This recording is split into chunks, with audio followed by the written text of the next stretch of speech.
Welcome to Crackhead Conversations.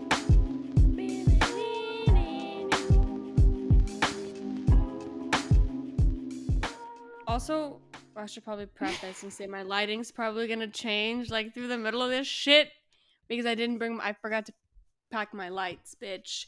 So my lighting's gonna become ass towards the end of this because this shit's gonna be like 3 hours long. So just be well prepared for that because these notes are this breakdown I'm actually gonna follow, not word for word, So, but viewers, it's a lot. Even I'm overwhelmed by it.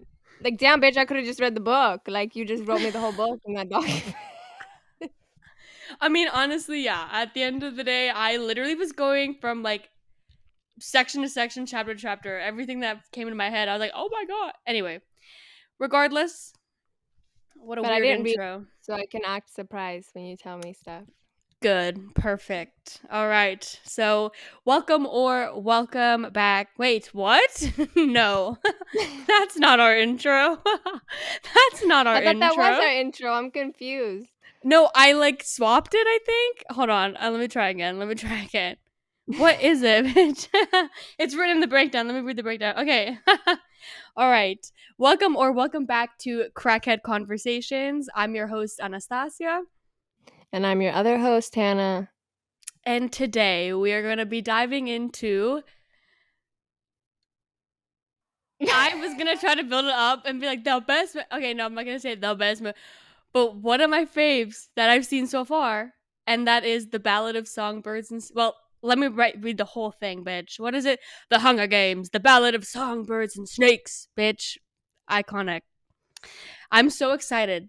I've been waiting, bitch, but life has been getting in the way. Life has been telling me maybe you shouldn't record this podcast episode, but we're gonna persist and we're gonna do it. Also, we're not in the same house or the same room. We just so happen to have the same um wall color behind us. I'm not in my usual space. So, but anyway, it looks kind of cool. So, maybe I'll just record the rest of our episodes here, but anyway, we're not in the same fucking building, so don't.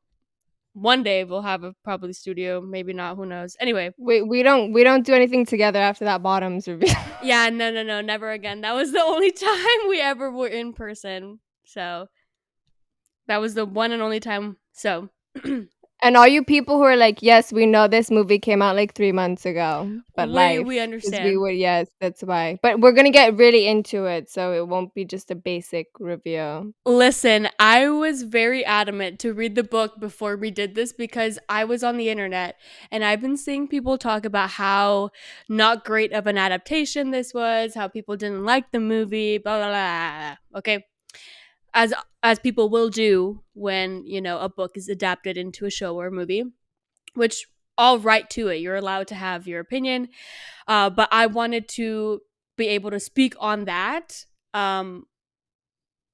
Respectfully, and form an opinion, um because I read the book, you know what I mean? So I was like, okay, let me see what people are talking about. Let me see like if it is super different than the movie, or because a lot of people will always say like, the books are always better.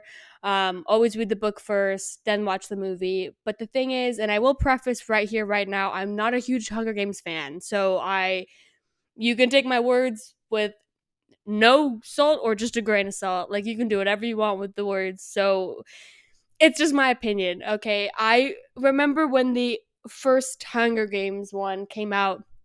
When was that? 2012? I remember when it came out. I had watched the first one and I think I read the first book, but I'm not sure. And then I never really picked back up on it. I know my mom watched Catching Fire. Um, and that's how far she got. So I'm not like a diehard Hunger Games fan, so I could be missing a lot of things. If you're a really big fan of this franchise, you might not have liked this book or this movie. That's totally, you know, your opinion and everything. So just my opinion. Again, not a huge Hunger Games fan, so you can take everything I say with a grain of salt. So anyway, are you a big fan of the Hunger Games, Hannah, or have you only seen this one, or all three, or what how what's your history with this franchise? I just let me just hear what you assume. Yeah. No, Oh my gosh, I think I was in middle school because I felt like it was like Harry Potter ended and then Hunger Games Mhm. came. That's what I feel like, like good timing on Suzanne Collins' part. Exactly. um, and I remember people reading it, and then one of my brothers who I watched this film with, he like read all the books, and I remember when like Mockingjay, the last one came out, and I think he like skipped school because he was like reading it all like in one night. Like, and I remember hearing from him telling me, because I don't read that much. That's why you had to read the book. Mhm. Um, but like hearing good things, and I watched all the movies. I remember watching part 2 in the movie theater, and definitely I think I enjoyed it because I was just talking smack with my friend during it, because we were just like making fun, because I mean, but we all can attest, like that movie was not like, oh my gosh, wow. Like it was not, and they even talk about like, oh, maybe we should have not made it 2 parts and stuff like that. Um and definitely you can tell Jennifer Lawrence gave up. She was like and I think that's what I have to say with this new movie. Well, the fact that it's from the same, director, I think was nice, but I think the fact that like we had some time away from the Hunger Games, from, like that, I felt bad for them, and I felt like this movie was made it even better because you had new people, like actors. You had that fresh thing of like, this story. You had like one book. We're just gonna capture this book. Let's do it. We know it's about Cornelius Snow. We're already familiar with him, but we don't, like, let's get his prequel. So I think that helped because it kind of gave you the same energy when the first movie came out, where you're like, oh my gosh, all these actors are excited to be a part of this franchise, so then where it kind of got like diluted after like in the Hunger Games. And I think this honestly like gave us like a refresh, and a I think it good refresh. rejuvenated the franchise for sure. Yeah. Especially as someone who's not a fan of the Hunger Games, I watched this one and I was like, okay, I think I can be into the Hunger Games. I was like, I kind of want to watch the other three now and like see and try to catch, maybe things that, were hidden in there, that will make more sense now since this book came out, since, this movie came out. So it's very interesting. I know my mom was like, also to attest, I know I texted you and I told you, to attest to that, the fact that this movie was good, my stepdad will fall asleep within not even 20 minutes. Like that man will fall asleep 10 minutes into a movie.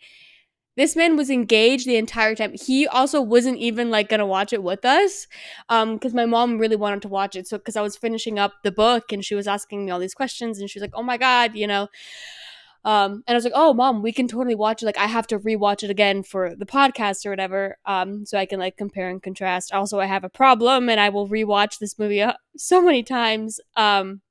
But that's a whole nother thing. Anyway, and so we were getting ready to watch it, and Charles was like, "You know what?" He's like, "Let me watch it with you guys. Let me just see," because he's like around us, and we've been talking about it for so like a couple days, and he was like, "You know what? Let me sit and watch it with you guys." And I was convinced that he was gonna fall asleep during part 3 when Coriolanus goes to District 12 to like do his whole peacekeeper thing. I thought he was gonna fall asleep then because it does slow down a little bit, because like in the beginning parts, obviously you have like the craziness of the tributes and the arena and everything, blah blah blah. This man was engaged the entire time, and he was awake the entire time and commenting the whole time. And I was like, damn, did we find a movie Charles stayed awake for the entire time? Anyway, and that at the end he was like telling me all his commentary and thing. I was like, good, good. The pacing of this movie is good, and I can attest because he didn't fall asleep. Yeah, it's Charles approved for pacing Yes. that nobody. No, because Charles I will, approved. because we'll get into it, but definitely I think pacing was one thing that people brought up a lot. But this movie, and it's, I just touched on what you said earlier, like this movie weirdly makes you want to watch the other ones, and that's I think what you want for a movie in a franchise where you're like, wait, oh my goodness. Okay, we're just gonna let's just dive into the movie. So we're gonna quickly run down to our cast and the characters. So we've got Coriolanus Snow, which the entire time I thought his name was Cornelius. It's not. It's Coriolanus Snow. I I'm gonna literally say was it like, wrong. I know it. also in my notes, I literally at the beginning I was writing Coriolanus every time, and then I was like, "Fuck this shit! If I'm gonna be writing this man's name this entire time, I'm writing Corio. I don't care. I'm abbreviating. I cannot write his whole name every single time." Anyway, Coriolanus Snow is played by Tom Blythe. We've got Lucy Gray Baird, played by Rachel Zegler. We've got Sejanus Plinth, played by Josh Rivera. Tigris, that's not how you pronounce it, sorry. Tigris Snow, played by Hunter Schafer. We've got Dean Casca Highbottom, played by Peter Dinklage. We've got Dr. Gall, played by the incredible Viola Davis. I want her career. She's had like the most fun career ever. She's done so much. And then we've got Lucretius Lucky Flickerman, played by Jason Schwartzman. And yeah, so that's our lovely cast. I also have in our breakdown just a couple of things. I don't know. I wanted to add. I don't know if anybody really fucking cares. But I want to kind of quickly run into some of the stuff the actors have been in. So we've got Tom Blythe, who's been in Billy the Kid, which has 2 seasons out. I've seen clips of it. Haven't watched it because I don't have MGM Plus, and I don't really want to pay for another subscription just for one show. But I've seen clips, and it looks really fun. And you know me, I love me some good ass westerns.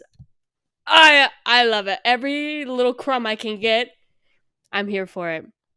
Anyway, he's in Billy the Kid. He's also in Gilded Age, which I didn't know he was in. I was like, oh, okay. But I want to touch on that because I currently just finished really season 1 of The Gilded Age. No, because you wrote Gilded Age 2 seasons, and I was like, oh, he's in it. I was like, in both seasons. I was like, okay, I'm like halfway through season 1. I haven't seen the boy. Literally, I'm like on the plane watching it, and then he pops up. I'm like, oh, there's Tom Blythe. Okay. The boy pops up. Then spoiler, the boy leaves. And then I looked up his IMDb. I'm like, maybe he comes back in season 2. But I could see that maybe. No, boy is in 1 episode. Like, have it. He does a great job, but then you ask me believe he's not like really. He's like in it as like a guest star, but he does a phenomenal job. Also, why are you not watching The Gilded Age? That's a side question. Like, shit is up your alley. I know it is, and Danae Benton is in it, and I love her. She played Natasha in The Great Comet when it was on Broadway. Love her. Okay, I love her so much. Anyway, I cried. She's great. I saw her, and she does a great job in The Gilded Age. Anyway, yeah, it's on my list, girl, but we know that list don't mean shit. Yeah, we know that list don't mean. It don't mean jack. No, I started watching it. It's a great show to watch in the airplane because there's nothing like vulgar or anything like bad. Okay. But it's because my mom pitched it to me because I watched the show and I was like, this shit, I don't give a fuck what's going on like this time in America. But as a period piece, my mom's like, no, it's like Game of Thrones like type of like drama, but with less titties and all that stuff. And I was like, okay, now you got me intrigued. And it is, yeah, it's a great, we'll get into it. So you should watch it. Period. Yeah. I'll get on that. We've got Rachel Zegler. I say Zegler. I don't know if it's Ziegler. I'm sorry if I'm mispronouncing her last name. We've got Rachel Zegler, who is mainly well known for playing Maria in West Side Story. She was also in Shazam! Fury of the Gods, which I don't think anybody watched. No offense, I didn't. People did watch. Just people not watched. That many people. Some of these Shazam fans are gonna come at my ass. Anyway, and then she's also got some voice acting stuff that's coming out this year. Paddington in Peru. And she's also I was like, okay, fun fact. But I was like, and she's also probably one of the girls that the internet loves to hate on. loves to hate, and I'm not here for it. I'm sorry, I'm not here for it. I can't read, bitch. I don't have my glasses, and I can't put them on because it's gonna glare, and I don't want to fucking. Anyway, oh, that's the same way I breathe, and I don't wear them either. And I'm like, yeah. And I'm literally like, I can't fucking see, bitch. Anyway, yeah, voice acting, also Spellbound that comes out this year, and then also Snow White, which is coming out next year. I thought that was coming out this year. My fucking things are all over the place. Well, remember they had a reshoot with the dwarf, that's a whole thing. Things about who was playing the dwarfs. That's a whole thing. That's a whole nother thing. No. We've got Josh Rivera, who plays Sejanus, and I have got to say he's probably most well known for playing Chino in West Side Story.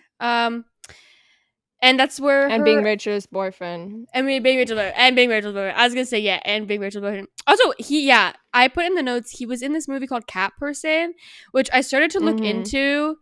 What the fuck am I doing? Hold Did on. you ever watch? I know you like gave a note, and I'm like, oh, I'm aware of that movie. I watched the trailer because it has like a pretty good Yeah, cast in I was it. gonna say the trailer. I watched the trailer and I was like, "What the fuck, interesting." Um, and then we've got your incredible Hunter Schafer, which she's probably most well known for playing Jules in Euphoria. Girl says I don't act, but she fucking But can. She's like, I just was doing modeling, and then she popped up, and she does such a phenomenal job. I don't care. She can do modeling and this. I need her in every ounce of every media I can consume. Anyway, this month she's got the trailer just dropped for this, and I'm so fucking excited. It's a new horror movie, called bitch. How do you say that? Is that cuckoo? Is that word? Is that word? Oh, hold, I'm not even in the doc, girl. I Go in gotta. the Oh, I dock. gotta Go look in the at dock. Is it. it? Is it cuckoo, bitch? How do you Yeah, say that that looks word? cuckoo. Yes, like a That looks cuckoo like. clock. Oh, okay. That looks like incorrectly What are you gonna say, spelled. cuckoo? What are you gonna say, girl? No, You but have to I remember, got like C scared. and K have a lot of the same like I know, bitch. But what? government. You went through speech therapy. Come on, like, come I on. can't. It's disappearing. Anyway, Cuckoo, which is coming out this month. It's a horror film by Tillman Singer. Okay. Also, you know what I was realizing? I don't know what's going on, but we are like. I know some of it's intentional, but like some of the shit we talk about, we drop what we previously talked about. Like fucking Tillman, really? We can't get away from the Tillman. Really? We just did Fargo last week. Anyway, it means nothing. I'm just on drugs. So anyway, we got Hunter Schafer. Wait, that was it. That was it. That was That was a literally. big build up. I thought you were gonna say like, well, a lot of the stuff we talk about, we don't. I was like, what? I was like trying to follow along. I was like, oh, because of fucking Boy Tillman. But okay. No, it doesn't matter. It's useless information that I just said. Moving on, we've got Peter Dinklage, who is probably the best known for Game of Thrones, but also his entire like Mm-hmm. discography is insane. He's been in so much stuff. So trying to go through everything he's been in is going to take 6 hours. Same with the next two that we're going to talk about. Next one is the queen that she is, Miss Viola Davis. I've got just a couple of her EGOT movies. winner. Period. I've got a couple of her Mm-mm-mm. things here: The Woman King, The Help, Fences, which I fucking love. Fences, How to Get Away with Murder, Ma Rainey's Black Bottom. I mean, yeah, we can go on and on about her entire fucking resume, but it would take forever. Just she's incredible. I love her so much. But also, like, every one of those things you like, every like film or show you've said, you think like, damn, her performance, like her Yes. performance. Oh my gosh, in The Woman King, her performance in How to Go Through, like all of the each of you, just like she knows how to whatever part she's given. And I like that because I was doing some research that it was from a meme that somebody like turned like the Yes. Help like poster of her looking, that the director was like, oh my gosh, what if? And I think this was she's the only person or one of the few like to play this character, because it is a kooky character who she plays, and play it was so like where you felt like, yeah, no, I could believe that like that whack ass person exists She exists in the Capitol. because it's She's there. played. Yeah. Oh Yeah. yeah, at the Capitol, there's a lot of There's some stuff weird people happening kooky there. at the Capitol. My Cuckoo mom. at the Capitol. Bitch, I can't. My mom though, when she was watching, she's like, "Oh my god!" She's like, Viola Davis is so beautiful. Why they make her look like this in this movie? I was like, Mom, that's the character. I'm like, I don't know. She just looks crazy in this movie. Anyway, and the last person is Jason Schwartzman, who again has an incredible fucking resume. He's done a lot, if not like almost every single fucking Wes Anderson movie. Uh, Asteroid City, French Dispatch, Scott Pilgrim versus the World, which I fucking love. That movie's so fucking funny.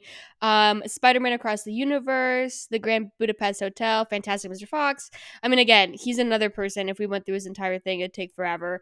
But he's incredible. He did such a good job as fucking Lucky Flickerman. I was like, wow. I'm like, y'all really fucking put your fucking work into this cast, because they're all incredible. So I anyway. did want to quickly touch on with cast is the representation of disability in this film, which I appreciated, especially having two physically disabled actors who actually are disabled, and the fact that their parts weren't like, well, from the movie point of view, like, it wasn't like, oh, you're disabled. It was like, you're from District 8 and you're here and you have to fight, and that, like, it didn't seem like their disabilities were giving them, in a sense, any disadvantages. So I appreciated them. And the young boy who's an amputee, Knox Gibson, I actually saw him in a short film that's on Netflix called Forgive Us Our Trespasses. And it's from a director who's also a disabled filmmaker, Ashley Eakin, and that's a great little short film. And then it was nice to see the actress Sophia Sanchez, who has Down syndrome and who does a lot too to advocate and being able to do those parts. It is interesting that they're both from the same district, and you're like, is this Huh. like, I know it's also one of the poorer districts, and then you're kind of like, okay, we're not gonna dive into that a little too much where it's like, why are the poor districts the ones with the disabilities? But Yeah, yeah, okay. yeah. Because like that's the one community anybody can join at any time, because you never know what could happen in your life that you would end up with a disability. But I did appreciate that they like had them in the film, and it seems Absolutely. like from all the photos and stuff how much they got along. And I really do appreciate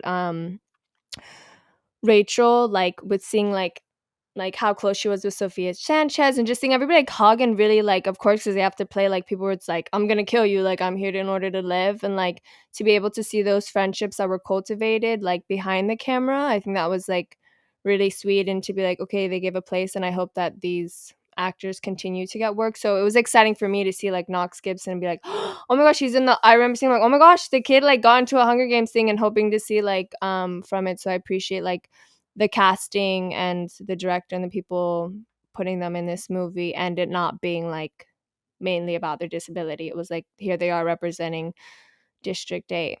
If only one of them would have, but no one ever really makes it out of the Hunger Games. So No.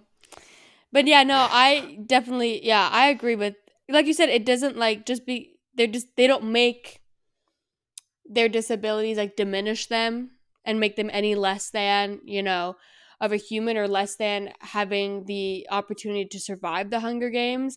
But to piggyback on that, I also do think, because a lot of people were talking about like, oh no, they like, how can they throw like people with disabilities into the arena, but it also like plays on the fact that the Capitol doesn't give a fuck. Like, the Capitol is brutal. Like, that also hones in and shows you, like, straightforward, they don't care. Your name gets picked and you, bye bye, you go and you fight. And, it doesn't matter if you, yep. yeah, like, it's like, oh, just because you're disabled doesn't mean you can't qualify for the Hunger Games, which is like a weird sense of equality that I don't think you would want, where you're like, wow, like, talk about equality, I get to fight in the Hunger Games too. Like, the one time I would want to play a handicap, like, fuck you, like, what the heck. But I think it is interesting because, but if you also look at how Lucy gets in it, she technically was like, oh, I'm not a part of any district, right? But they still called her from District 12, and it was because, like, I liked how you saw in the movie the changes that they made, that like Snow like changed to like making his games, where he was like, it was kind of unfair that Lucy got chosen because the mayor's daughter is like, I'm trying to get with your boyfriend, screw you. Like, it should have been more lottery, you know what I mean, instead of like, oh, Yeah, I'm just gonna choose people. So then if you think about that mindset of, oh wow, they just chose these names here, instead of like, oh, then it became also like random too, like the lottery of like, even though that was right. not in that case like so much as of, yeah, because they're like, oh, Lucy, okay, yeah, she gonna go. Bitch, that whole fucking thing. Yeah, and then fucking Mayfair. Little bitch. I fucking hate that bitch. Ugh. She's so annoying, bro. And then Billy Tope, fuck you That too, actress bitch. did good. That No, actress did good, she's because you were like, I'm gonna beat you, annoy the shit out of me, but like, she played it well. Like, I don't know, but she just played it good. also the scream she lets out when Lucy puts that snake in her dress. I was like, yeah, bitch, payback, bitch. Talk now, bitch. Like, oh my I god. I love that scene, because I do love about this movie the cuts between in the arena, and then you watch them watching them. Mm-hmm. Like, they've always done the Hunger Games, but like in this a lot, because they had to have their mentors, and like watching, and then watching Snow like watch her, like, imagine if that was, I'd be like, yes, the girl who put a snake, okay, I'm happy that she's mine. No, period. Absolutely. If I was Snow and I was watching that live fucking reaping and I'd be like, Period. I'm like, that's my tribute, bitch. I'd be like, watch out for her. She got snakes in her sleeves. Like, I would be so excited. But Snow, of course, is like a pretentious little bitch. Like, 12? District 12, the poor district, and the girl. Bitch, his inner thoughts in this right here, his inner thoughts, reading it was insane. And I will say, I know a lot of people will always tell you, like, read the book first. And I do agree to an extent. But personally, for me, I'm so happy that I watched the movie first because I had actors and I had their faces and I had, you know, what the arena looked like. I had what the Capitol looked like. I had what Dr. Gall's laboratory looked like. I had everything already like told to me of what it looks like. And so diving into the book, the book obviously does have so much more information and so much more um explanation to stuff than the movie can. Um, and I'll get into that in a little bit. Okay, so when I first watched it, I was like pretty. Oh, these glasses on now. I was pretty stoked and excited for this movie. I was like, okay. I will be honest, like Rachel Ziegler sometimes bugs me a little bit. But this, she didn't bug me in this, and I think this is one of her best performances. I mean, she doesn't have a huge thing. I think this might be one of her best for a while. I think because the fact that like her singing, I think it was like all of her strengths, and also like her accent work was very fucking stellar. Tom Blythe was fucking phenomenal. I mean, I think the memes of all of us falling in love with Snow, even though we know he's straight fucking Not good. rude, cruel, like man, but you're like, and also like their chemistry was so good between Tom and Rachel, and like after I watched it the first time, I immediately wanted to watch it again, and like that for me, because that's not usually. And watching it a second time, I enjoyed it. It's just watching it a second time, I was like, didn't sit down and fully watch it. I was like doing like, okay, watched it here, came back. So like, it was a different experience. So, like that's why when I texted him, like, it seems longer, I think because I'm like, or whatever, but like, it definitely was a movie to experience in the movie theater, especially with like, it's the Hunger Games. Like, if you're gonna watch people kill each other, you should watch it on the big screen like that. Like that. You know, like it feels different, you know, than watching it on your laptop. Um, I thought like the editing, I thought the direction, I thought everything was so stellar and it was such a good movie. And for me, the first time watching it, I didn't find any issues with the pacing. I was really invested in the story. I had Wikipedia like the basic premise when the trailers came out to kind of get some understanding of what this movie was telling and, you know, who the main characters were. But I still was like, you know, like in on like still surprised because I didn't read the book, you know, even though I kind of knew what the ending was and, you know, little bits and pieces.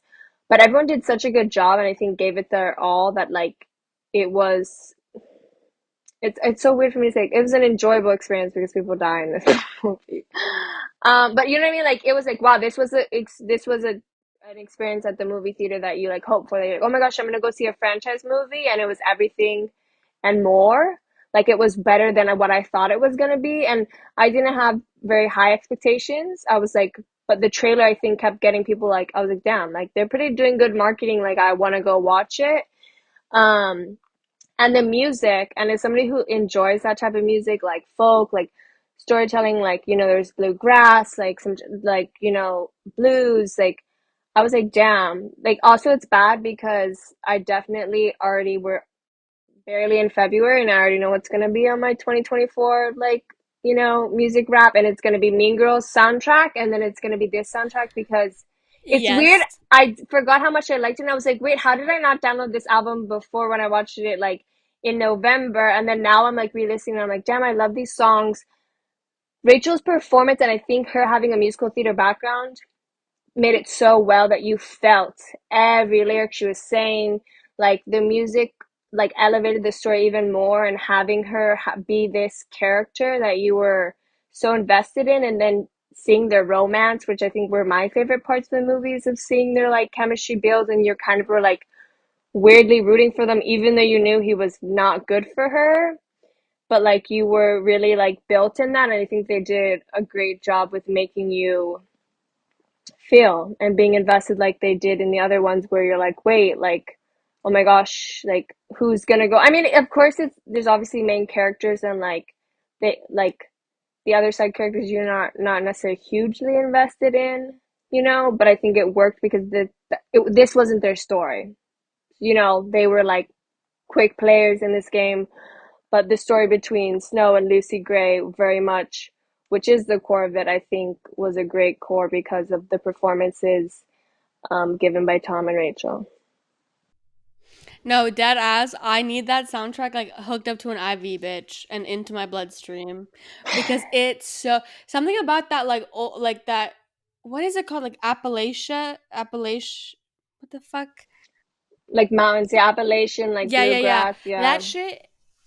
Like, oh, I don't know what it is. That shit got me like fucking dancing. I'm like, bro, this shit is so it like for whatever reason. I think it's because the finger picking of the guitar or the mandolin or whatever it is. Like it reminds me of like old Serbian folk music, like old Slavic music, and so I don't know, something about it I just love so much, and I don't know, that soundtrack is so good. The cabin song, I think I know that's Billy Tope's song. I think from the lyrics that I dissected, that song slapped too. That song, cabin song, slap. That whole soundtrack so good.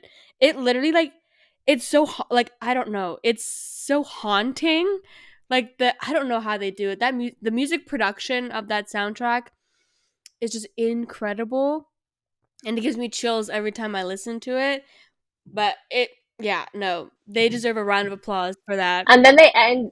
Oh no, absolutely. And then to end it with an Olivia Period. Rodrigo, I mean, it's I mean, I was already excited and like that song, and I love Olivia Rodrigo, and I was like, damn bitch, I'm vibing with this song. So I was already like, okay, and that was just the credit song. But like, yeah, the actual like music in it was so well done, and like her performances of it, where you really felt, and you kind of and you like had to fall in love with Lucy Gray, like, and I think they did that, where you were like, shit, like, is she gonna go? I mean, it was interesting where you're like, dang girl, like you really fell for this boy.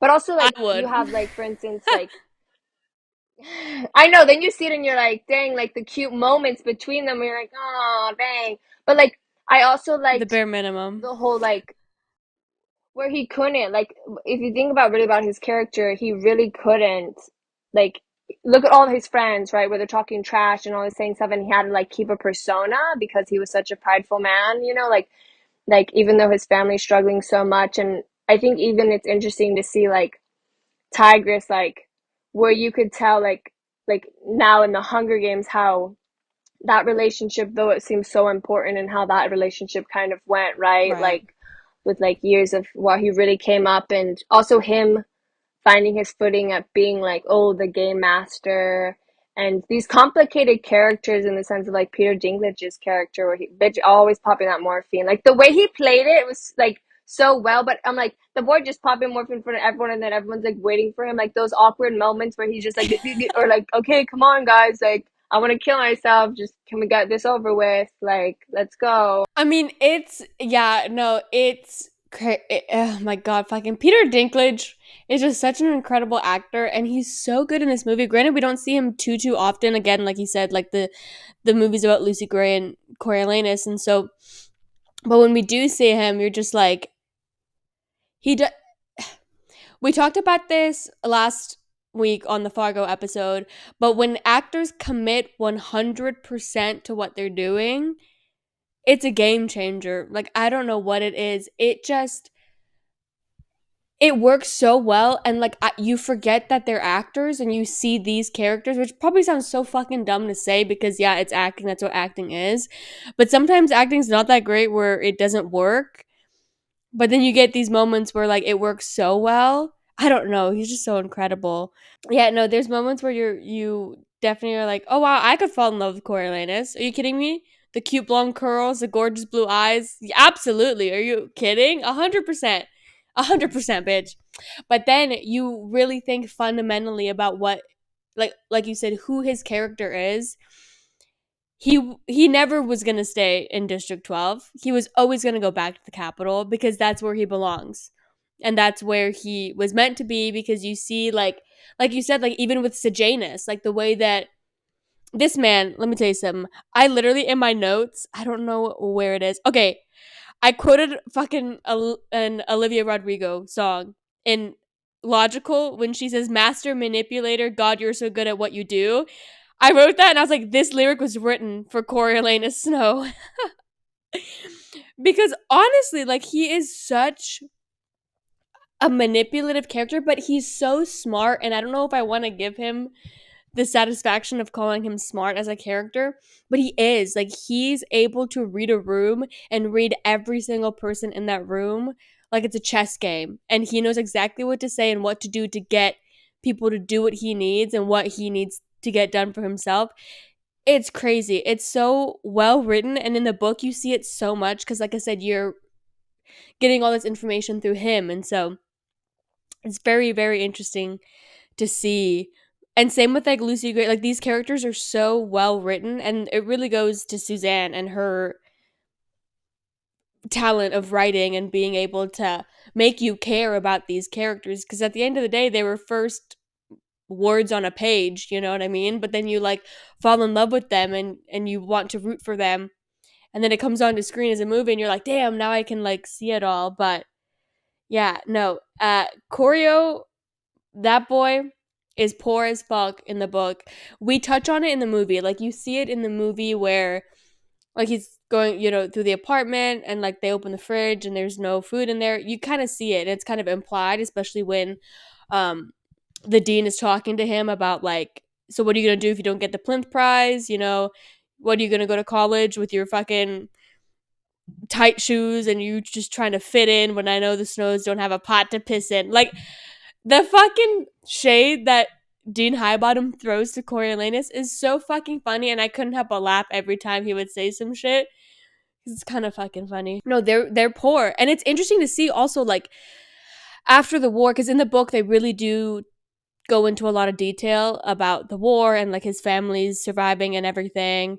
So it's interesting to see that, but it's interesting also to see that Coriolanus is still in that. Like, he's still trying to climb out of what the war had done and all the poverty and everything that him and his family have gone through. To see him hate on the districts and hate, all of that is kind of interesting to see, because he's kind of in the same like predicament that the districts are, essentially. Like 12, for example, when like they're begging for food and they don't have a lot of food and that kind of stuff. Like, Corio's in the same boat as they are, but just in the capital, and he tries so hard to hide it, which I think, there's a quote in the book which I fucking didn't highlight, which makes me upset. But he talks about like how like his want and his ambition is going to be like his ruin one day, of like wanting to stay at the capital standard. It's so good. But yeah, no. Also, these motherfuckers live on the 12th floor of the apartment building, and the elevator don't work. I literally was like, fuck that. Are you kidding me? You gotta walk up No, I couldn't. 12 Yeah, floors? No, no. no, fuck that shit. Also, yeah, they really talk about like being poor and shit. And I highlighted this quote because when I was reading this quote, I was eating cabbage for dinner, which I found really funny because the quote says, it says, the cabbage began to boil, filling the kitchen with the smell of poverty. And then I wrote, not me having cabbage stew for dinner while reading this. I literally was like, damn, they're really coming at me. I'm like, cabbage is the smell of poverty? Okay, well, call me poor, I guess. I'm going to quickly dive into the differences and the similarities from the book and the movie, because some people have said that they didn't like I said before, the adaptation into the movie. But I will say, however, as someone who has read the book and now seen the movie a couple of times, I think it's a great adaptation. I think they did a really good job with adapting it, because, I mean, of course, like, I mean, this book is pretty big. It's a pretty big book. It's like over 500 something pages. Also, a book is a different form than a movie is, so the book is a lot more detailed, and we get a little more scenes with Coriolanus and the Covey and Lucy Gray when she's in District 12. Um, and some scenes are different, which I'll get into, but I think it works for the book in that way, in that regard, because you have more time to dive into all of that and you have more time to explain all of that. Whereas in a movie, you have like 2 hours and 45 minutes to squeeze all this in, so having to move things around and having to kind of they combine a couple of scenes from the book into the movie. So I'm gonna quickly run through these fucking things because I have too many notes on this fucking book. One thing that's different is Lucy Gray sings the entire song during the reaping in the book. So you know how in the movie she sings just to the part until you can kiss my ass and then she leaves.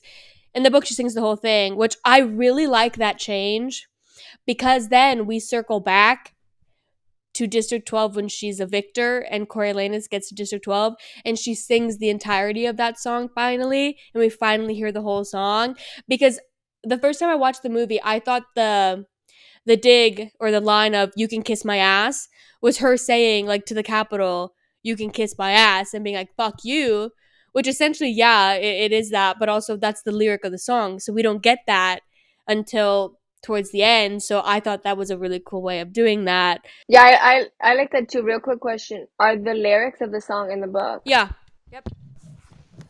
And that's the other thing is Damn, being able to she see wrote those lyrics. That was good. girl. Yeah, so it was really fun to see like having the songs already like out and like having had listened to them. It was a lot easier and a lot more fun to visualize the reaping ceremony and everything because I already had, yeah, they be singing the fucking Gem of Pan Am every fucking time. um but yeah, it's all right here. I don't know if you can see. So these boop boop boop, Oh and then wow. it's got, I think that also that builds to her character yeah. too, and you get more about her too, where she's like, because all of her songs are like, about her.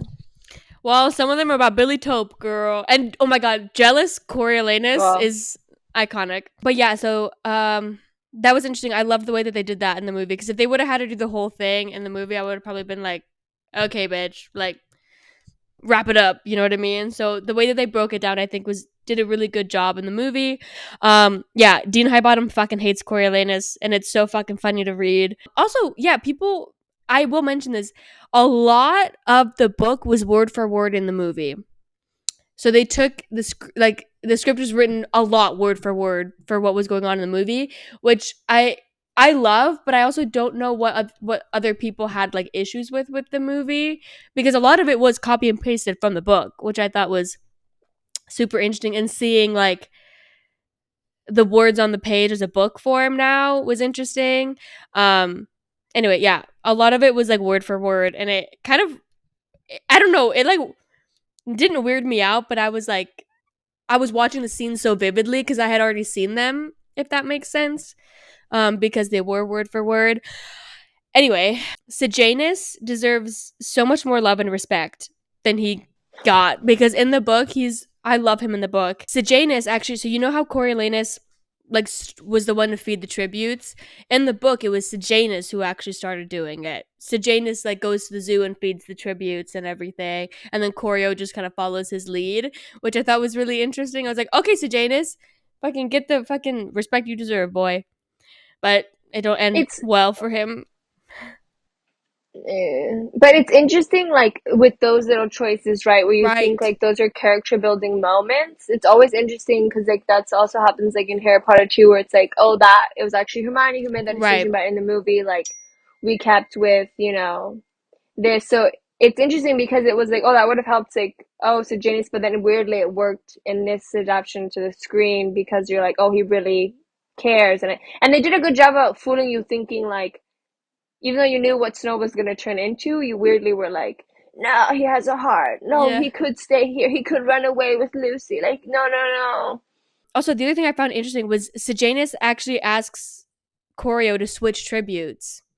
Um, because he like didn't want, it was a whole thing of like because Sejanus was like, okay, you can win the games like with Marcus because the whole thing of like Coriolanus was very upset about it, him having a tribute from District 12 but also the girl.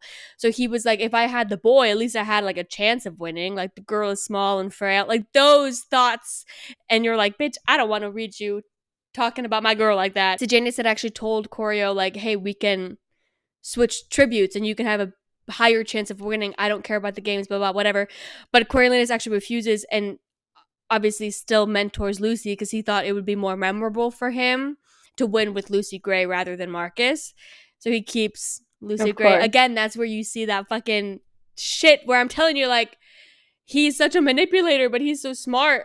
But also sometimes you're like, I get where he's coming from. Because if you're working so hard to keep like your status up, you're gonna do anything to keep, you know, keep your family where like the respect and everything they had before the war, you would do anything to keep that. So sometimes you're like, okay, yeah, I can get why he's doing that. And do you think, like, do they touch them, like, the fact that his father was killed by a rebel in District 12? Yeah, they do Like, mention, his yep, more disdain for District 12, right. yeah. And then he fell in love with a Eh, girl from 12. but also like the whole thing of like he wanted like either it's so interesting. So people need to read the book. It's so interesting because in the beginning chapters, like you hear him like during the reaping sitting, and like Dean calls District 1 and then District 2, and then Coriolanus is like, oh, what the fuck? He was like, first of all, I had this shit in the bag. Like, I've been going to school, my grades are good. I've been doing everything in my power to be able to get the prize. Um, but yeah, so he was really hoping for like a District 1 and District 2, and he kept fucking waiting. And he was like, could there have been more of a slap in the face than to wait and sit there and be told that I have someone from District 12? Ah! I was like, Dean, he really said, fuck you, Snow. You're gonna fall, bitch. You know how in the movie, Clemencia puts her hand into the pit of snakes and she gets bit? It's pretty similar to that in the book, but in the book, Dr. Gall has Coriolanus put his hand in first. So he reaches through in and grabs a piece of paper without getting bit or anything. And then Clemencia puts her hand in and gets bit. So it was interesting that they cut that out. And so I was like, oh, okay. But I guess in the movie, you don't really need to see him put his hand in. You know what I mean? But I thought it was interesting. I was like, oh, okay, Dr. Gall. I think also for like tension building, Right, like you would have lost it like the first time, like because you would have had to build the tension for him to reach in, even though you know he'd be okay. Then right. like that moment, all being the focus on her going in, and but that is interesting that. But Doctor, like her games, I would do that too. Like, oh, you wrote it, and the fact that she stands by it so earnestly, which is like, yeah, we did, yeah, and then you're like, damn, bitch, this fucking confidence these privileged people have. Where you're like, okay, like you go ahead. Also, the interesting thing is, so you know how the Lucy gets the rat poison or whatever? Coriolanus doesn't gift her the rat poison. He just gives her his mom's compact, and the rat poison was in the zoo, like in the like by the enclosure at the zoo, because there was like a rat infestation, which is how Jessup gets bit. He gets bit by like a rat and gets the rabies instead of the bat on the train. Like that, those small things have been changed, and so the idea of the rat poison was actually Lucy Gray's and not Coriolanus's. So it's crazy. I was like, okay. I was like, I'm Interesting. reading the book, but I'm also getting a little more, which is fun to read the book after, in my opinion. But anyway, that was pretty interesting. Also, Coriolanus and Lucy don't kiss in the zoo before the games. They literally kiss, like, you know how like they have those meetings, the mentors and the tributes. They have the meetings when they're on the like by the tables and they're shackled to the table. Yeah, they kiss there in front of everyone, in front of all the other tributes, in front of all the other students. I was literally reading it. I was like, because the zoo like passes, that scene passes, they don't kiss, and I was like, huh, interesting. Okay, so they don't kiss. Bitch, they're at their last like tribute mentor meeting, and she kisses him, and I was like, and then Festus Creed was like, wow, correlated. I'm like, bitch, I was like, in front of everyone, in front of the teachers, bitch. Okay. Oh, also, Arachne, that fucking bitch that gets stabbed in the neck at the zoo. Yeah, that happens the same, pretty much is essentially the same exact way because she's taunting her tribute. But we dive into the She funeral. deserved that. She did, bitch. She got what was coming to her. She fucking kept pushing that tribute's buttons. I That was karma. That was good karma right oh, there. That was like 100%. But in the book, we go to like her funeral. Like Arachne has her funeral or whatever. oh Bitch, when I tell you, they literally had like they hung. her tribute from District 10. I think her name is Brandy. They literally suspended her dead body on a hook and paraded it through the Capitol and had all the other tributes like chained to like the float or whatever and had them go through. I literally was like, I was reading it and I was like, oh my god. I'm like, what the fuck? And also, they had Coriolanus sing, bitch. And I was like, why is he singing at the funeral? I was like, literally, what is going on right now? That threw me off a little. I was like, um, okay, anyway, the capital is brutal as fuck up here. Jesus. Yeah, I wrote Dr. Gall is like the Mad Hatter in this book. She loves saying hippity hoppity and she loves torturing this rabbit before every single class. She deadass has this white rabbit in a cage and she like pokes it while kids are like coming into the fucking classroom. And I was like, I'm just imagining Viola Davis, bitch. But also, I think like some like yeah, they did shorten a lot of stuff, but they did cut a lot of Dr. Gall. Um, which I think makes sense because a lot of the scenes we get with her in the book are her teaching and her having the students like write essays and all this stuff. And so I think, in my opinion, the important parts that we get with her interactions with Coriolanus are kept in the movie. So it keeps the plot going. Just some of those scenes were cut where it was like class projects and shit where you're like, I don't really care. Like, this don't actually really matter. I found it interesting. During the interviews, they're backstage and Coriolanus and Lucy Gray are talking. There's a quote where Coriolanus is talking about like I'll just read it to you. It says, I think your odds get better by the minute, said Coriolanus, adjusting a hot pink rosebud in her hair. It matched the one on his lapel, just in case anyone needed a reminder of who Lucy Gray belonged to. Uh, well, I know. Uh, well, you know what they say. The show's not over until the Mockingjay sings, she said. The Mockingjay, he laughed. Really, I think you're just making these things up. Not that one. A mockingjay is a bona fide bird, she assured him. And it sings in your show? He asked. Not my show, sweetheart. Yours. The Capitol's, anyway, said Lucy Gray. Bitch. And then you think about like the mockingjays after the hangings and everything, and you're like, yeah, the show doesn't end until Mockingjay sings. Anyway, I was literally like jaw Well, to and the also floor. Snow's like attachment to Mockingjay, because then people were like Ye- doing theories of like, yeah, so he's thinking obviously like Lucy Gray when he probably sees a Mockingjay and all that like Girl, symbolism. also towards the Yeah, end, like the fucking every like 2 pages, he'd be talking about how much he hates those mockingjays. I'm like, okay, Corio, I get it. You really hate the mockingjays, but I can't read another fucking chapter of you just detesting those birds. Also the fucking yeah, so the fucking games are starting, whatever. I said I have in my notes like, bitch, not the District 5 boy tribute dying from asthma complications. That's what it says in the books. He dies from asthma I've never been more seen in my entire life.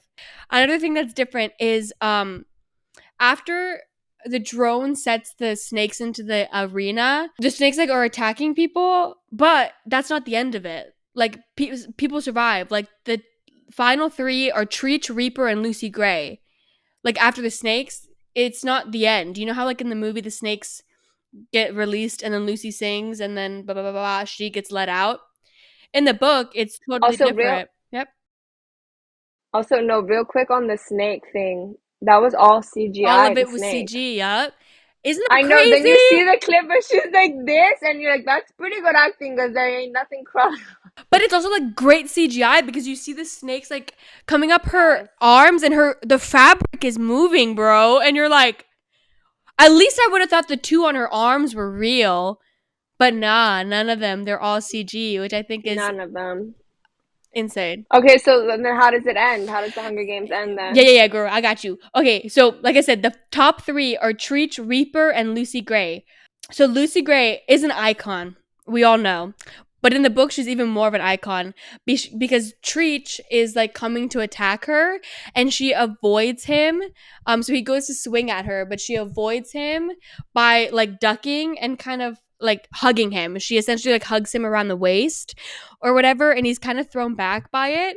So he kind of lets his guard down, and then the icon she is, she has a snake up her sleeve again, and she lets the snake go, and with her arms around him, like has a snake bite his neck, and he gets poisoned and dies that way because she like poisoned him with the snake. And I was like, oh, I was literally reading it. I was like, I was like, okay, bitch. I'm like, we love a smart woman. We love a smart woman who has planned all this, all right?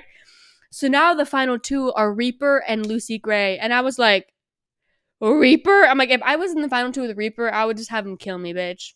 I'm like, I ain't no match for you, Reaper, all right? But our girl Lucy Gray is smart and iconic, and she wins the games by essentially taunting Reaper. So he like refused to eat. So like Clemencia was his mentor, which she comes back after the hospital in the book. In the movie, I don't think we don't see her after. But anyway, long story short, what's it called? Reaper refused to eat anything that Clemencia sent him through like the drones or whatever. So he was like super weak.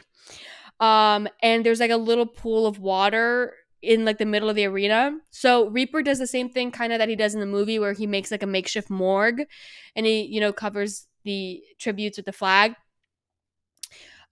Lucy Gray runs around and like kind of like runs him in circles essentially to get him exhausted, and like taunts him with the flag. So she's like pulling the flag off of the bodies, and he keeps coming back to pull it back.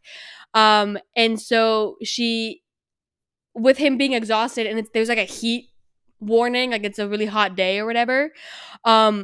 She puts the rat poison in the puddle of water that he was using to drink out of, and so she poisons him with the rat poison, and that's how she wins. And I was like, honestly, pretty iconic because everyone was betting against her because she's so small and like petite, whereas Reaper's this big burly man that I would be scared of too. So the fact that she like got him with a cat and mouse game, like such a smart way. But later she tells Coriolanus that like he was infected with rabies, but it was never like fully confirmed if Reaper was infected or not. So she was like saying it was a mercy killing, but I think it was just more for her to like kind of grasp, what she was doing. She's Anyway, a lot more cutthroat no, in this. She's a lot more actually like a player in the Hunger Games, like yeah, because she barely. I felt like in the way in the movie she barely wanted to like engage in that to like really want to have to kill anybody or do anything, but clearly. But okay, so then how do they? Because obviously it's in the book where he cheats that like they find out that like he gets disqualified from yeah, the thing. yeah, How does that work in the book? Since yeah, yeah. So it's essentially the same way, essentially, because yeah, the snakes are dropped into the arena, and Coriolanus still like goes and drops what's it called? oh the dad's Drops the handkerchief. handkerchief, and then they Okay. get the compact from Lucy Gray, which I found really interesting because he's having the conversation with Dean, and Dean tells Coriolanus like, "Don't worry, she didn't give it up. Like we had to fight her and wrestle her to the ground to get that from her." And she basically covers for him. She tells like Dean when he's interrogating her that like her idea was the rat poison, like the which technically it was, but they both had like mutually agreed on the idea. So she had just said Coriolanus gave her the compact as kind of like a momentum, like to keep going, and she on her own accord filled it with the rat poison. And so Dean was like, okay, fine, well you still cheated with the handkerchief, I can still get your ass on the handkerchief. So they like fucking swabbed all that shit with DNA, and like it was like came back to Coriolanus or whatever. So he essentially does like still get sent to be a peacekeeper, but in the book he's not sent to 8. Like I think he goes to like the training or whatever, and he's just says like, take me to 12. Like I want to go to 12, and the peacekeepers were like, okay. They're like, weird choice, but okay. So they like let him go to 12 instead of in the movie where it's a little more dramatic, where he like pays the bitch to like take him to 12, which is again more dramatic and more iconic. Um, Well, also because he has no money, so it is like right. interesting seeing that with the money. I do have to say, it is such a cute moment when she spots him in the crowd when she's performing. That is a very cute like moment where I think everybody, if you're like a romantic, where you're like, oh, like they love each other. Yeah, and you're like kicking your feet and you got butterflies in your stomach and you're like, oh my god, that's so cute.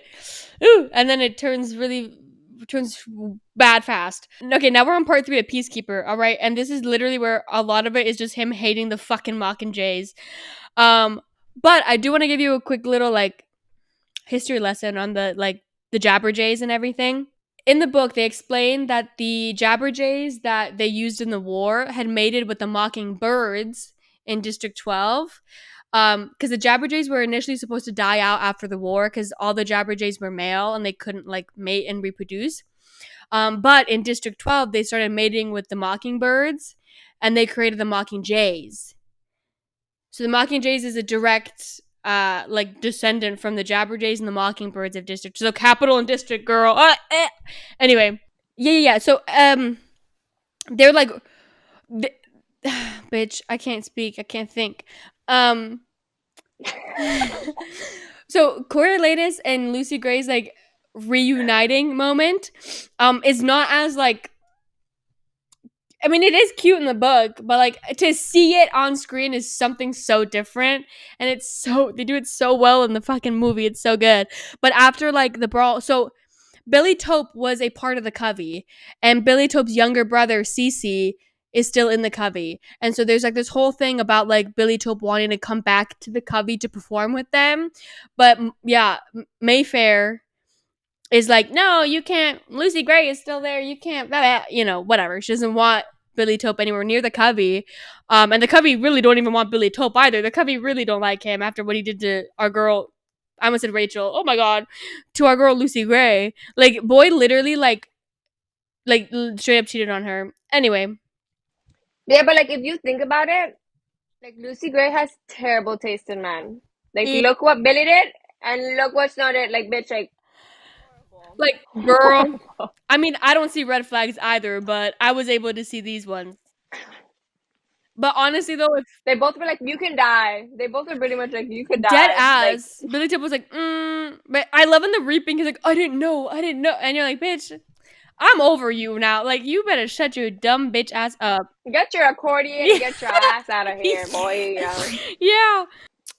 Yeah. Okay, I'm gonna kind of just skip a little through all this because, I mean, it's all. I mean, they're whatever. We get moments between Maud Ivory and Coriolanus because they're going to the meadow or whatever. So we get some scenes with Maud Ivory, and he has a lot more interactions with the Covey in the book than in the movie, which is very interesting to see how he like reacts to everybody else in the Covey, which I think is really cute. And then we also learn more about the history of the Covey, and like how they all like found each other. And also, I find really interesting that all the members in the Covey, their middle name is a color. So their first name, the way they describe it in the book, Maud is like explaining it to Coriolanus, where their first name comes from a ballad, and then their middle name comes from a color, which I found really interesting. And Lucy Gray just kind of lucked out because her name was from a song, but also still had a color in it because the Ballad of Lucy Gray. So she just kind of killed two birds with one stone and got her first name and middle name, which I found really interesting. I love this quote. It says, she could fly around District 12 all she liked, but she and her mockingjays could never harm him again. I said, boy, okay, with a laughing crying emoji. Laughing, crying emotion. Like, literally, I was like, bitch, okay, wait, just wait. Just you wait. My favorite is when he's yelling and he's like, that's enough, Yeah, Lucy you're like, Gray. Like, bitch, ah! don't tell me what's enough. Bye. Bitch, but then you're also like, yeah, was she just watching? Because I literally would be laughing. I literally be like, Yeah, like, where is she? Yeah, because if I was there, I would be done. I would be like, me dead ass behind a tree, like, you can do it, enough. I know, and then it looks like he like gets her, and I like the whole like mystery because I remember like when I read the synopsis, it was like, yeah, it's left in the air, like, yeah, and I do like at the end where the dean's like, the mysteries are what ends up killing you because you're so like, yes, what happened, which I'm like the same person too. It's like, okay, I just want that close. Like my mind needs to mm-hmm. know what happened, and that she's always lurking, and especially the fact that she was so cutthroat, bitch. You never know what Lucy Gray gonna pop up and do to your ass. So yeah, especially her and her snakes, bruh. You Yeah, can't be fucking with yeah, Lucy she Gray and her fucking got snakes. that poor Also, and her scarf. mockingjays, yeah, they over here like, let me sing a song, let them repeat it, and also they probably already know her songs too because she's in hanging around that area, you know. So she could have, you know, been long gone. I was like, bruh, the disrespect though. The She was like, oh my scarf? gosh, thank you so much for this scarf and for your dead mother. I'm gonna fucking toss it on this fucking forest dirty ass floor, and had a snake under it, bitch, just to say fuck you. Which I applaud her, but I was like, bitch, like. Like, ooh, yeah. Yeah. Like, okay, a little disrespectful, but He was he will like kill gonna you. kill So, her.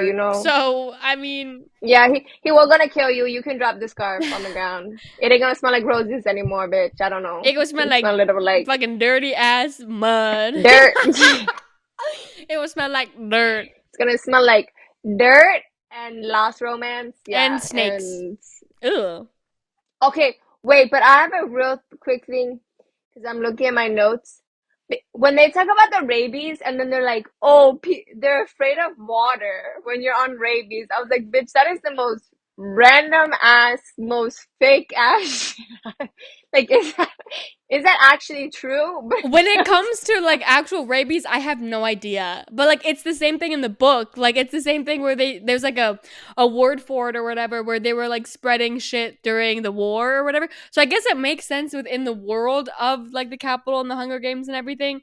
Let me look that up actually. I don't know if that's actually accurate to rabies. it was also nice that they were like the biggest film to secure like the interim agreement with SAG-AFTRA and Oh could yeah. continue promoting the film because it's true. Also, it's so bad me doing like research for this because now I have all their old interviews on my algorithm like recommended for YouTube and I'm Dude. like fucking hell like I should have watched this 3 months ago, but But yeah, oh, to answer your question, yeah, that is hydrophobia. Yep. Because it appears to cause fear of water. The reason is that the infection causes intense spasms in the throat when a person tries to swallow. So they're oh, afraid of water because of the spasms. right, it just sounds so It does weird. sound really, Like especially it when they're sounds so weird. Like is that actually true? but it is Oh yeah, Peter, you're on rabies. You got wow. Well, water. obviously, Suzanne, she did her research. She did her research. She know Period. about the rabies. And real quick, the drones. I was like, damn, how are they more advanced in the 10th annual Hunger Games than like, and then the parachutes, and then when they start killing bitches accidentally and like fucking drop in the water and smash it, you're like, now I know why they don't have drones. Bitch. Now I know why it's some parachute Yeah, thing. yeah, yeah. Yeah, that shit. Yeah, they got the Communicups, they got the But Apple but Watch, bitch, but they can't get good those drones. drones. But the drones probably killed more than anybody actually in the Hunger Games. Like they attributed to more deaths in that Hunger Games than I think any sole player. Like they were just like, Yeah. like who's operating this shit? No one, babe. That's the problem. But the iconic, and I counted. I made a point to count how many times. Uh, Yeah, I saw that. yeah, they said snow lands on top 8 times throughout the book. That's my favorite quote of all time. Wow, eight. It said eight That times. is your favorite quote of all time. I quote it all the time. Just add in the effect of snow Yeah. falling. Yep. Yep. Yep. I mean, it is funny the play on words though, where he's like, "Oh, that's the sound of snow falling," and then it's like, "Yeah, bitch." But he really, I will give him the snow. Really loves to play a long game. That boy really That okay. like that's some perseverance. That his ass was like, "I'm committing to this and getting it." Where you're like, okay, Let me tell you something, Hollywood. I'm talking to Hollywood directly right now. Y'all better fucking stop casting beautifully attractive men to play these characters because my lenses they cover and I don't see the red flags anymore. I don't care anymore when he looks like the way that he looks. Okay? So I need you to stop doing that cuz I can't do it anymore. I just look at those eyes and I'm like, yeah. no, he's a beautiful man with the blonde and blue eyes. Yeah, I will just add at the end like Lucky Flickerman definitely added a lot of humor and like his lines when he's like canceling like trying to move his reservation like his shit was absolutely bonkers like hilarious where he's like no I didn't I'm hosting Hunger Games I didn't know how long it was gonna take or like oh what if it was candy or him saying his phrases or like him telling the people to like okay get out like your person died like move on like I think he like all the characters were like a weirdly good Oh yeah. balance of like what they brought like the romance or like the drama or a little bit of like thriller and then the humor so all around it was a really good movie. It was like a great time in the theater. It's a good movie and I think probably for me it's like my favorite Hunger Games movie. I can say the same thing, but I haven't seen the other ones. But as of how it's going, I'm in the middle of Catching Fire right now, and I'm like, I'm bored. Like, and I don't mean any disrespect. I don't mean any disrespect to the people who made those films at all. I just don't know. There's something about this one that just, maybe because it's a new, I don't know. I don't know what it is.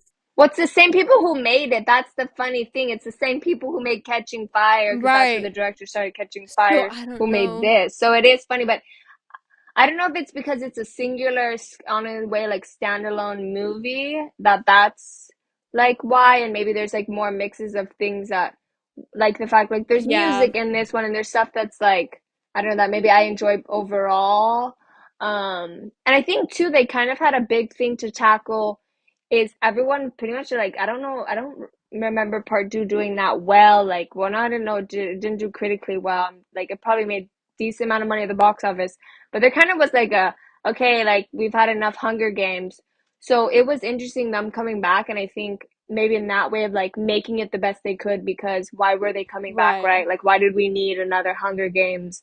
How were you going to elevate and make us want to come to the theater and show us something? And I thought they did an amazing job with bringing it back. And again, like everybody's saying, like, oh, it makes you want to watch the other ones and like rejuvenate your like love for Not the the Hunger actual, Games, not the actual games, but the but the franchise in and of itself. series. Yeah, no, it's so good. And I can literally debate for hours on like Coriolanus and everything, because you I mean you really can dissect everything that he's done and be like, well, yeah, that wasn't like a good thing to do, but like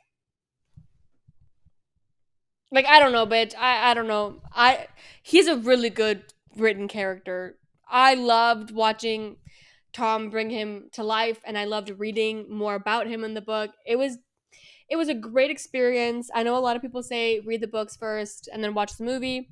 You can go ahead and do that. I recommend it, but I also just recommend the way I did it, because there's something about seeing the actors and already knowing like their little mannerisms, or like, you know, their voices. And when I was reading the book, I was hearing Rachel, and I was hearing Tom and Peter and Viola. Like I was hearing everyone's voices, which I don't know, added a little something to it, but I don't know. I recommend, if you liked the movie, definitely pick up the book and read it, because you get a little bit more about how Coriolanus thinks, which might get you thinking, because sometimes I was like, I understand, which made me nervous, but it's fine. Yeah, go watch the movie. It's great. Please go watch it. Oh yeah, and it drops, and it comes out. It comes out on DVD on the 13th or something, like to buy and Is it on the 13th? whatnot. The movie, because she's gonna drop, like, because I know. Well, you can look it up even The fact digital, checking, yeah. but like the 12th or 13th. Yeah, the digital, because then also she's coming out with the one of the recordings of the one that she sings with the snakes are getting her, to like get the studio version of that song is dropping on the 9th, I believe. So in a way, it's weird that it kind of worked out that we did this, because the movie's now becoming Honestly, available too period. on It digital. said, I don't know. Yep, the 13th. Pre-order now. I know what I'm I buying. know. I'm literally gonna buy this. I swear to God. I'm a sucker for that behind the scenes shit. Let me tell you something. Doing research for this shit and fucking being consuming so much interview content, but also about, bitch, I'm gonna fucking dream about this fucking movie for the next like 2 fucking days, because it's all I can think about. Anyway, that's gonna be it. Let us know if there's anything you want us to talk about or react to. Just let us know, and we will catch you guys in the next one. Bye. Crackheads out. Woo!